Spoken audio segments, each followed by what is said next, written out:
I can't close my legs." Emily Harper's trembling voice barely rose above the clatter of shattered bowls as she crumpled onto the polished hardwood floor.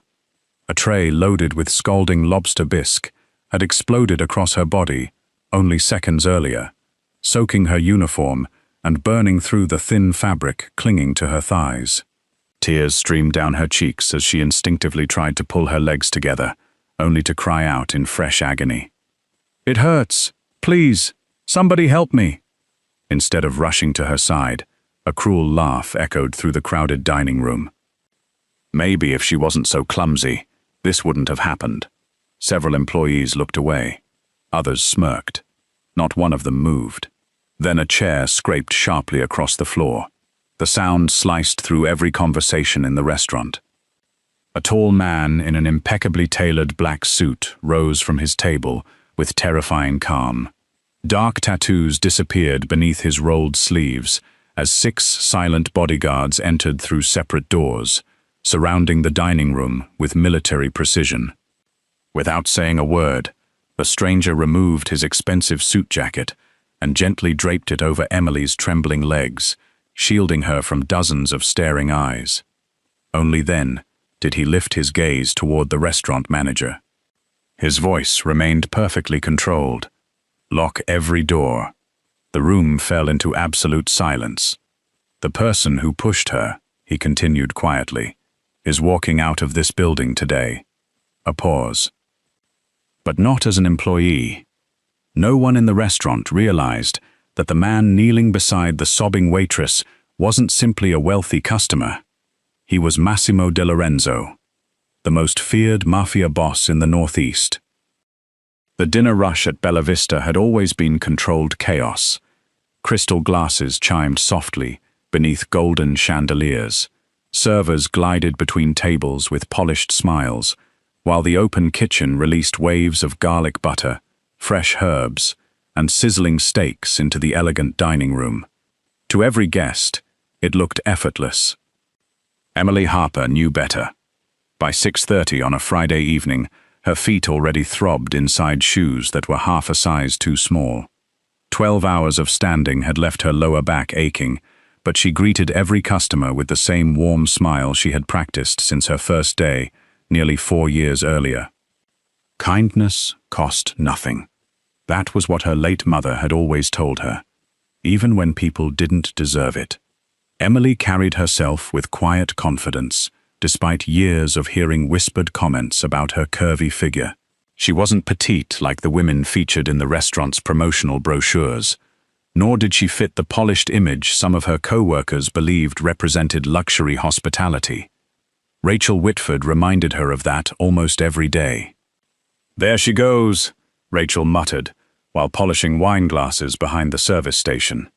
"Taking up the whole hallway again."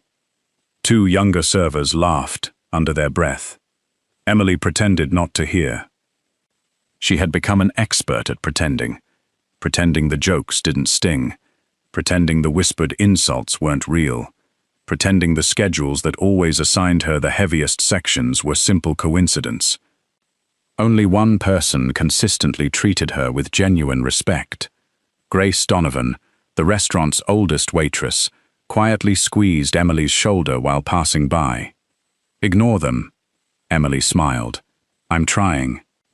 Grace lowered her voice. "They're trying harder lately." Emily knew exactly what she meant. Over the previous month, strange things kept happening. Reservations mysteriously disappeared from Emily's section. Customer orders were reassigned moments before large tips arrived. Expensive bottles of wine somehow appeared under her employee number, despite her never touching them. Each incident earned another warning from management. Manager Kevin Doyle never investigated. He simply sighed dramatically before placing another disciplinary notice into Emily's personnel file. "You have to be more careful." Always the same sentence. Never directed at anyone else. Emily often wondered why. Tonight felt different. Rachel kept glancing toward the kitchen entrance with an unreadable smile. Marcus Hale, the head chef, frowned as he noticed the exchange, but became distracted when another order bell rang. "Emily," Marcus called. "Table 14, lobster bisque. Careful, the bowls are scorching." "I've got it." Emily carefully lifted the oversized silver tray onto her shoulder. Steam curled upward from 6 porcelain bowls filled almost to the brim. Each step demanded perfect balance. She moved slowly through the narrow service corridor, separating the kitchen from the main dining room. Halfway through the doorway, someone brushed against her shoulder. Not hard, just enough. Her foot landed awkwardly. The tray shifted violently. Emily instinctively tried to recover. For one impossible second, she almost succeeded. Then another impact struck from behind. Sharper, intentional. The heavy tray flew forward. Boiling soup erupted into the air. Screams filled the restaurant. Porcelain shattered against polished wood. Emily crashed onto the floor as scalding liquid drenched her uniform from waist to knees. The pain didn't arrive immediately. Shock came first. Then fire. Pure, unbearable fire. She gasped, desperately trying to move, but every attempt sent another wave of agony racing through her legs. Her breathing became ragged. I can't! She tried pulling her knees together. The burned skin protested instantly. "I can't close my legs." Tears spilled freely now. "It hurts." Guests stared in horror. Someone finally called for an ambulance. Yet among the employees, something felt wrong. Rachel stood several feet away, watching. Not panicking, watching. And then, she smiled. For 3 long seconds, nobody moved.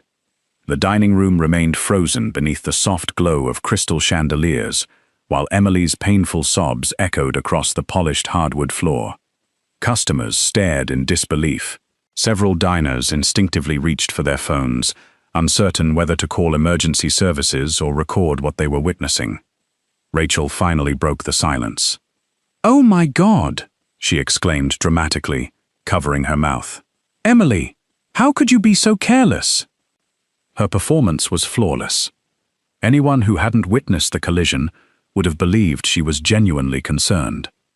Kevin Doyle hurried from the manager's office, his polished shoes clicking sharply against the floor. "What happened here?" Rachel answered before anyone else could. "Emily lost her balance. I tried to warn her, but she wasn't paying attention." Kevin sighed heavily. Again, that single word struck Emily almost as painfully as the burns spreading across her thighs. Again, as if she had always been the problem, Emily tried to lift herself, using one trembling arm. "I didn't fall by myself." Her voice barely carried across the room. "Someone." Another wave of pain forced her to stop. She squeezed her eyes shut as tears streamed freely down her cheeks. "I was pushed." Rachel immediately scoffed. "Seriously?" She folded her arms. "You're blaming someone else now." A few younger employees nodded. Kevin rubbed his forehead. "Emily, let's not do this right now." Grace Donovan suddenly stepped forward. "No." Every head turned. I saw someone behind her. Rachel's expression stiffened for only a fraction of a second. "You couldn't possibly have seen that." Grace didn't look away. "I've worked in restaurants for 31 years. Her voice remained calm. "I know the difference between someone losing balance and someone being shoved." The atmosphere instantly changed. Guests began whispering among themselves. Massimo remained kneeling beside Emily, carefully keeping his suit jacket over her legs to preserve her dignity. His eyes never left her face. "They're burning," Emily whispered. "It feels like fire."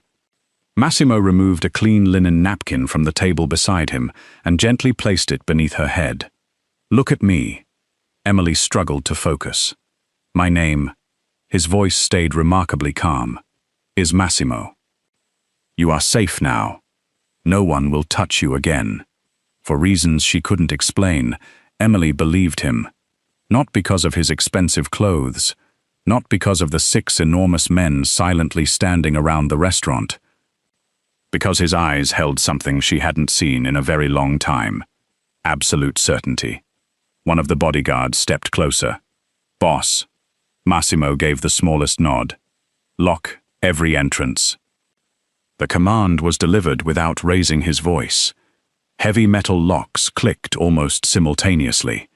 The front doors, the employee exit, the kitchen entrance, even the loading dock. Confused customers looked around. What's going on? Why are the doors locked? Is this some kind of robbery? Massimo slowly stood. His height alone commanded attention. His presence did the rest. "I apologize for the inconvenience." His deep voice carried effortlessly through the restaurant. "An employee has suffered what appears to be a deliberate assault. Until emergency responders and investigators arrive." He paused. "No employee leaves this building." Kevin Doyle forced an uncomfortable laugh. "Sir, I appreciate your concern, but you don't have authority to detain my staff." Massimo looked at him. Just looked. Kevin suddenly felt his confidence disappear. "I wasn't asking." Silence. Marcus Hale quietly stepped out from the kitchen. His chef's coat was stained with sauce, but his expression was deadly serious. "I saw the tray." Everyone turned toward him. It shifted once. He demonstrated with his hands. Then there was a second impact. Marcus pointed toward the service doorway. "Someone hit her twice." Rachel immediately protested. "That's ridiculous." Marcus ignored her. "A tray that heavy doesn't suddenly jump sideways." Kevin quickly interrupted. "Marcus, stay out of this." "No." The chef crossed his arms. "I've worked beside Emily for 4 years. She's one of the most careful servers I've ever trained." Several cooks standing near the kitchen quietly nodded. Rachel noticed. Her confidence began to crack. Just then, one of Massimo's bodyguards approached with a small earpiece pressed against his ear. "The ambulance is 3 minutes out. And surveillance?" The guard frowned. Someone remotely deleted the last 20 minutes from the restaurant cameras. The dining room erupted. "What? How is that possible?" Kevin's face lost all color. Rachel unconsciously took one slow step backward. Massimo noticed. He noticed everything. He slowly turned toward the ceiling, where several security cameras remained pointed at the dining room. The footage disappeared. His voice was almost conversational. Before police even arrived, he looked directly at Kevin. "Interesting." Kevin swallowed hard. It must be a technical failure." Massimo smiled for the first time. It wasn't a warm smile. It was the smile of a man who had just confirmed a suspicion. "I own technology companies. My family owns cybersecurity firms. A server doesn't erase exactly 20 minutes of footage by accident." His eyes shifted toward Rachel. "Someone deleted it." Emily suddenly whispered through clenched teeth. "I remember." Massimo immediately knelt beside her again. "What do you remember?" She struggled to breathe. "I heard Rachel." Everyone froze. Emily squeezed her eyes shut. She said, "Move." A tear rolled down her cheek. Then, I felt 2 hands. The restaurant became so quiet that even the kitchen ventilation system sounded deafening. Rachel's breathing became uneven. Kevin looked at her. For the first time that evening, he looked frightened. Outside, the distant sound of approaching sirens echoed through the city. Massimo slowly rose to his feet. He adjusted his cufflinks with deliberate calm before speaking one final sentence. "Good." He looked toward the entrance where flashing red and blue lights reflected against the restaurant windows. "Now the real investigation begins." The ambulance doors slammed shut. Emily lay on the stretcher, fighting to remain conscious, as paramedics treated the burns covering the inside of her thighs and lower legs. One medic carefully cut away the fabric fused to her skin. She cried out. Massimo never let go of her hand. "You don't have to stay," Emily whispered weakly. You've already done enough. Massimo looked at her, as though the suggestion itself was impossible. No. His answer was simple. I'm just getting started.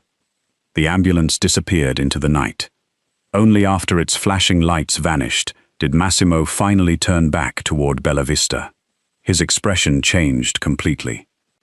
The compassion that had softened his face only moments earlier disappeared beneath the cold authority that had made entire criminal organizations fear his name. One of his bodyguards stepped forward. Boss? Massimo didn't take his eyes off the restaurant. Tell Sofia I want every company connected to Bella Vista investigated.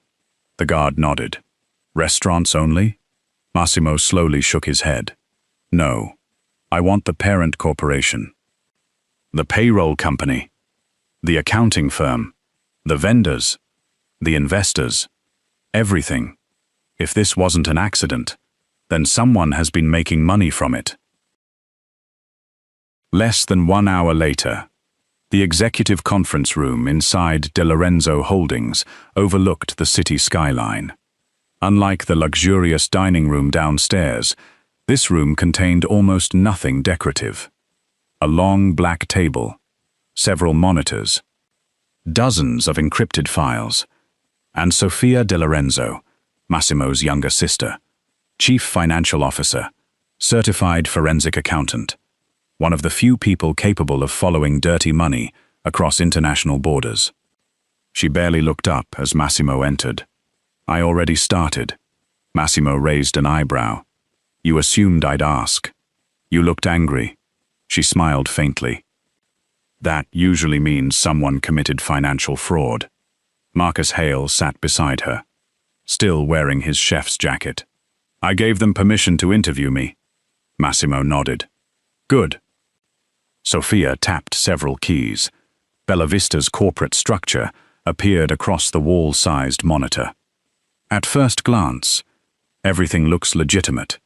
Restaurant profits, payroll, insurance, vendor payments, tax filings. Perfectly clean. Too perfect. Massimo leaned forward. What are we missing? Sofia enlarged one section. Employee turnover. Marcus frowned. What about it? She highlighted another spreadsheet. In 4 years, this location has replaced 47 servers. Marcus blinked. That's impossible. Exactly.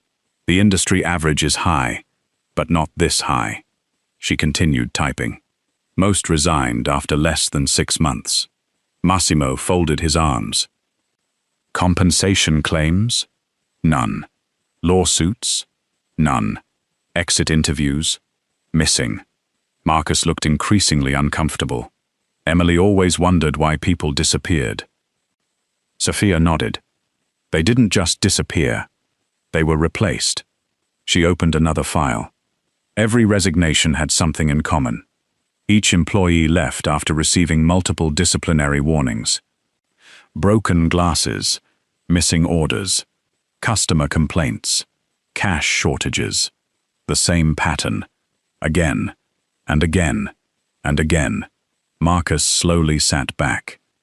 Those warnings. Kevin wrote every single one. Massimo remained silent. His instincts were beginning to align with the numbers. Sofia suddenly stopped typing. Interesting. She enlarged another document. Payroll summaries.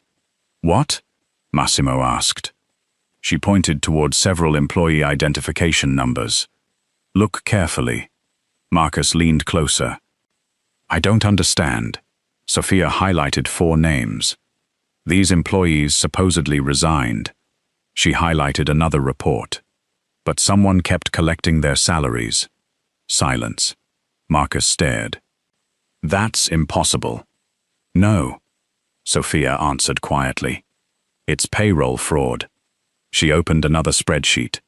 The money wasn't going to the former employees. It was redirected. Massimo's voice became colder. To who? Sofia followed the electronic transfers. The money moved through 3 shell companies, then another, then another. until finally, one account remained. She enlarged the beneficiary information. The room fell silent. Marcus read the name twice. No. Massimo read it once. His jaw tightened. Blackridge Hospitality Consulting, a company with no employees, no office, no restaurant experience, only one director, Kevin Doyle. Marcus slammed both hands onto the table. That son of a Thew! Massimo raised one finger. Marcus stopped speaking. Sophia continued. This isn't small. The diverted wages total nearly $2 million over 6 years. Marcus couldn't believe what he was hearing. 2 million? Massimo looked toward another monitor. Who owns Blackridge? Sophia typed again. The answer appeared almost immediately. Her expression changed. Boss. Massimo looked up. What? She slowly turned the monitor toward him. The company isn't independent. It belongs to someone else. She enlarged the ownership records. 30%, 40%, hidden partnerships, offshore trusts. Finally, one controlling shareholder emerged. Sophia inhaled quietly. The Romano Syndicate. The room became completely still. Marcus frowned. I've heard that name. Massimo answered without emotion. You should have. They've been trying to move into my territory for 3 years. Now everything made sense. The restaurant wasn't simply stealing wages. It was generating illegal cash, fake resignations, ghost employees, payroll diversion, money laundering. Every bullied employee who quit became another source of stolen income. Emily had survived longer than anyone else, which made her dangerous. Marcus suddenly remembered something. Rachel. Both siblings looked at him. Rachel kept telling Emily to quit. Almost every week. She'd humiliate her, destroy her confidence, convince her nobody wanted her there. Sophia quietly nodded. If Emily resigned, another ghost employee could replace her. Marcus slowly realized the horrifying truth. They never wanted her fired. They wanted her to quit. So nobody would ask questions. Massimo walked toward the window overlooking the city. Far below, ambulance lights still flashed outside Bella Vista. Emily had believed she was simply the victim of cruel co-workers. She had no idea she had accidentally survived something much larger. Massimo spoke without turning around. Rachel pushed her because Emily stopped being profitable. Sophia looked up. And now? Massimo's reflection stared back from the glass. Now, they've tried to murder the one employee capable of exposing the entire operation. His phone vibrated. The caller ID displayed Detective Owen Price. Massimo answered. What is it? The detective's voice sounded unusually serious. We interviewed the staff. And? Rachel's statement changed 3 times. Massimo wasn't surprised. There is something else. The detective hesitated. The hospital just called. Massimo's heart hardened. Emily remembered another detail. What detail? A long pause followed. When she was falling, she heard Kevin tell Rachel, "Make sure she never comes back." The conference room fell into absolute silence. Massimo slowly closed his eyes. This was no longer workplace bullying. This was conspiracy, attempted murder, organized financial crime, and someone had just handed him the witness he needed to destroy an entire criminal network. 3 weeks later, Bella Vista restaurant reopened. The crystal chandeliers sparkled. Fresh flowers decorated every table. A sign hanging near the entrance proudly announced, "Open for business." To passing pedestrians, everything appeared perfectly normal. Inside, Kevin Doyle believed the nightmare was finally over.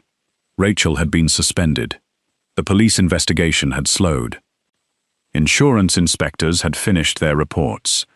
Emily was still recovering in the hospital. Without her testimony, Kevin convinced himself that nothing could be proven. He straightened his tie in the office mirror. Everything's under control. His phone buzzed. An unknown number. He ignored it. 30 seconds later, the front doors opened. Every conversation inside the restaurant stopped. Massimo De Lorenzo walked in. This time, he wasn't alone. Behind him came Detective Owen Price, 2 labor investigators, 3 forensic accountants, representatives from the State Department of Labor, federal financial crime agents. And finally, Sofia De Lorenzo carrying 3 heavy archive boxes. Kevin felt every drop of blood leave his face. What is this? Detective Price calmly displayed an official warrant. Kevin Doyle, we're executing simultaneous warrants involving labor fraud, payroll theft, evidence tampering, conspiracy, and attempted obstruction of justice. The dining room fell silent. Employees exchanged frightened looks. Customers quietly stood from their tables. Several instinctively stepped aside. Massimo spoke only one sentence. Nobody leaves. Unlike the first night, this time the order came backed by the law. Federal agents immediately sealed every exit. Investigators spread throughout the building. Kitchen, office, payroll room, storage, computer servers, everything. Kevin forced himself to smile. This has to be some misunderstanding. Sofia quietly placed the first archive box onto the nearest dining table. No, it isn't. She removed hundreds of payroll records. One after another. Employee files, tax documents, bank transfers, wire confirmations, ghost employee contracts. Each document carefully labeled. Each page numbered. Each signature authenticated. Grace Donovan stared in disbelief. Marcus Hale slowly removed his chef's hat. Rachel's hands began trembling. Kevin swallowed. You can't prove I stole anything. Sofia looked almost sympathetic. Oh, we're well past proving theft. She projected a financial timeline onto a portable screen. The restaurant watched in stunned silence. 6 years. 47 employees. 47 resignations, 47 fake replacement records, millions of dollars, redirected, layered, laundered, every dollar mapped, every transaction documented. Marcus whispered, "My God." Grace covered her mouth. One investigator addressed the room. If any current employee believes they resigned under harassment, please remain after today's investigation. You may be entitled to financial restitution. Several waitresses immediately burst into tears. One young dishwasher quietly raised his hand. They did the same thing to my sister. Another employee nodded. And my cousin. Suddenly, years of silence collapsed. Story after story emerged. Bullying, false write-ups, threats, humiliation, forced resignations. Each testimony fit perfectly into the financial records. Kevin looked around desperately. You're all lying. No, a familiar voice answered. Everyone turned. The restaurant entrance slowly opened once again. Emily Harper stepped inside. She walked carefully with the help of a cane. The burns had healed. Faint scars remained visible near her knees. But for the first time, she walked with her head held high. The dining room stood completely still. Some employees couldn't even meet her eyes. Grace immediately began crying. Marcus smiled with visible relief. Massimo quietly walked toward Emily. Are you sure you want to do this? She looked around the restaurant that had once become her worst nightmare. Then she nodded. I've been afraid long enough. Massimo stepped back, giving her the room. Giving her the voice that had been stolen for years. Emily faced every employee. I believed that something was wrong with me. I believed I was clumsy. I believed I wasn't pretty enough. I believed I deserved the jokes. Her voice shook. But I was wrong. She slowly turned toward Rachel. You told me every day that customers laughed because of my body. Rachel lowered her head. Emily continued. You hid my tips. You switched my orders. You blamed me for mistakes I didn't make. You wanted me to quit. Rachel finally whispered, I'm sorry. Emily looked at her quietly. No, you're sorry you were caught. Silence. Rachel started crying. Kevin suddenly slammed both hands onto the table. This proves nothing. I never touched her. Massimo finally spoke. His voice remained calm. No, you let someone else do it. He nodded toward Detective Price. The detective placed a tablet onto the table. This footage wasn't deleted. Kevin froze. Rachel's breathing stopped. The restaurant cameras were erased. Massimo answered, yes, but not mine. Nobody understood.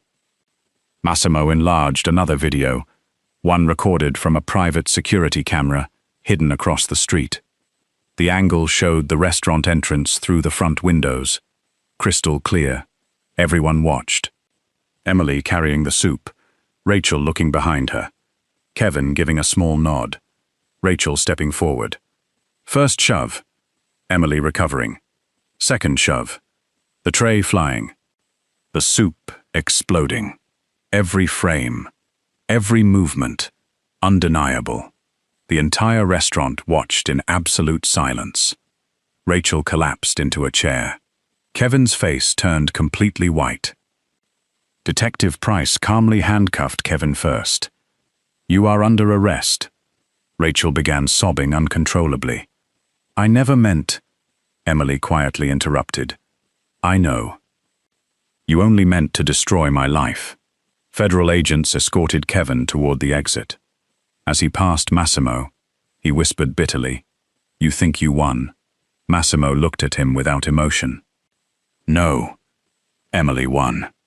Outside, news cameras had already gathered. Former employees arrived one by one. People who had resigned years earlier. People who believed nobody would ever believe them. Today, someone finally did. Later that afternoon, the Department of Labor announced the largest wage theft settlement in the restaurant group's history. Millions of dollars would be returned. Dozens of former employees would receive compensation. Bella Vista's ownership would be permanently transferred under court supervision. Inside the now empty dining room, Emily stood alone for a moment. She looked at the polished floor, where she had once cried, I can't close my legs. The memory still hurt, but it no longer controlled her. Massimo quietly approached. They're waiting outside. Emily smiled softly. For what? He offered his hand. To thank the woman brave enough to tell the truth.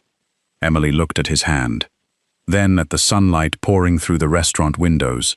Finally, she placed her hand in his. For the first time since that terrible night, she walked through Bella Vista's front door, not as a victim, but as the woman who had brought an entire criminal operation crashing down. 6 months later, the scars had faded, not completely. Thin, pale lines still traced the inside of Emily Harper's thighs, quiet reminders of the night that had nearly destroyed her life. For months, she had hidden them beneath long skirts. Then one morning she stopped. They were no longer marks of shame. They were proof that she had survived. Outside the newly renovated Bella Vista, reporters crowded behind security barriers while photographers adjusted their cameras. The grand reopening had attracted enormous public attention, not because the restaurant had new owners, but because everyone wanted to witness what justice looked like after corruption had finally been exposed. A new bronze plaque beside the entrance read, "Dedicated to every employee whose dignity deserves protection." Emily stood silently in front of it. She gently brushed her fingertips across the engraved words. Someone approached from behind. "You helped write that." Massimo's voice was warm now, very different from the cold authority that had once terrified an entire restaurant into silence. Emily smiled without turning around. I only told the truth. He stepped beside her. No. You gave people permission to stop being afraid. Emily looked toward the busy sidewalk. Former employees were arriving one after another. Grace Donovan, Marcus Hale, young servers who had once resigned in tears, kitchen workers who had believed nobody would ever believe their stories. Today, they laughed together. Some hugged. Others simply stood quietly, grateful to have returned without fear. Grace wiped away a tear. I never thought I'd walk through these doors again. Marcus smiled. This place finally feels like a restaurant. Inside, everything had changed. The old management offices had become employee wellness rooms. Anonymous reporting systems had been installed. Every hallway contained security cameras monitored by an independent company. Promotion decisions were reviewed by outside auditors. Payroll records became completely transparent. Every employee received full health benefits. And above the employee entrance hung a simple sentence chosen by Emily herself. Kindness is never weakness. Hundreds of people stopped to read it. Many smiled. Some quietly cried. Massimo watched Emily greeting every former co-worker as though nothing had happened between them. She carried no bitterness. Only compassion. Sophia quietly joined her brother. You've been staring at her for 10 minutes. Massimo didn't deny it. I know. Sophia smiled knowingly. You love her. Massimo remained silent. For perhaps the first time in his life, words failed him. He had negotiated billion-dollar business deals, ended gang wars, commanded absolute loyalty from men twice his age. Yet one kind-hearted waitress somehow frightened him more than any enemy ever had. Not because she was dangerous, because she mattered. The ceremony finally began. City officials thanked investigators. Labor representatives recognized the employees who had spoken out. Detective Owen Price received an award for uncovering one of the largest workplace fraud operations in the state's history. Then, the master of ceremonies smiled. Our final recognition belongs to someone who never asked to become a hero. The audience immediately began applauding. Emily looked around in confusion. Me? Grace laughed through tears. Go! Marcus gently nodded. You've earned this. Emily slowly walked onto the small stage. The applause grew louder. She looked out across the crowd. Hundreds of faces. Former employees. Customers. Police officers. Neighbors. People she had never met. All standing. All applauding. Emily swallowed hard. Her voice trembled. I don't know what to say. The applause softened. She took one slow breath. When I fell here 6 months ago, I thought my life was over. I wasn't crying because everyone was looking at me. I was crying because I believed. They were right. She paused. I believed I wasn't enough. Another pause. But kindness has a strange way of surviving. It survives humiliation. It survives cruelty. It even survives fear. Her eyes slowly found Massimo, standing quietly near the back of the room. The first person who helped me. Didn't ask what I looked like. He didn't ask whether I deserved help. He simply knelt beside someone who was hurting. Emily smiled through tears. I hope every person listening remembers that. You never know whose life changes. Because you decided to be kind. The room erupted into another standing ovation. Even reporters lowered their cameras. For several seconds, nobody spoke. After the ceremony ended, guests gathered for dinner. Laughter filled the dining room. Live music drifted softly through the restaurant. Emily stepped outside for a moment to enjoy the evening air. She heard footsteps behind her. Massimo. He held something in one hand. Not an expensive necklace. Not a diamond ring. Just the neatly folded black suit jacket he had wrapped around her legs on the worst night of her life. I had it cleaned. He smiled. I couldn't throw it away. Emily gently touched the fabric. I remember thinking that someone finally saw me. Massimo looked directly into her eyes. I did. I still do. Silence settled comfortably between them. Not awkward, not uncertain, simply peaceful. Emily laughed softly. You know, you never actually finished your dinner that night. Massimo chuckled. It wasn't very important anymore. No? He slowly shook his head. I found something much better. Emily looked at him curiously. What? He reached for her hand. Carefully, giving her every chance to pull away. She didn't. You. Emily felt tears gathering once more. Not from pain. Not from fear, but from a happiness she had spent years believing she would never deserve. She squeezed his hand. I was so afraid I'd never be loved because I didn't look like everyone else. Massimo smiled gently. I never fell in love with your appearance. I fell in love with the woman who kept smiling while everyone else tried to make her forget how. He lifted her hand and kissed it softly. You taught me something. Emily tilted her head. What? Power can force respect. He paused. But only kindness earns love. Emily leaned against his shoulder as the lights of Bella Vista shimmered behind them. Inside, employees laughed freely. Outside, the city moved on. The corruption was gone. The fear was gone. Only hope remained. Months earlier, Emily Harper had whispered through tears, I can't close my legs. It hurts. Now she walked forward with confidence. The scars remained, but they no longer defined her, because the deepest wounds had never been on her skin. They had been in her heart. And thanks to one man who chose compassion over indifference, those wounds had finally healed. If this story touched your heart, remember that real strength is never measured by power, wealth, or appearance. It is measured by the courage to protect someone when everyone else looks away.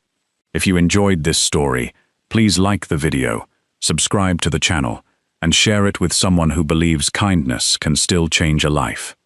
We'd also love to hear from you in the comments. Which moment in Emily and Massimo's journey moved you the most?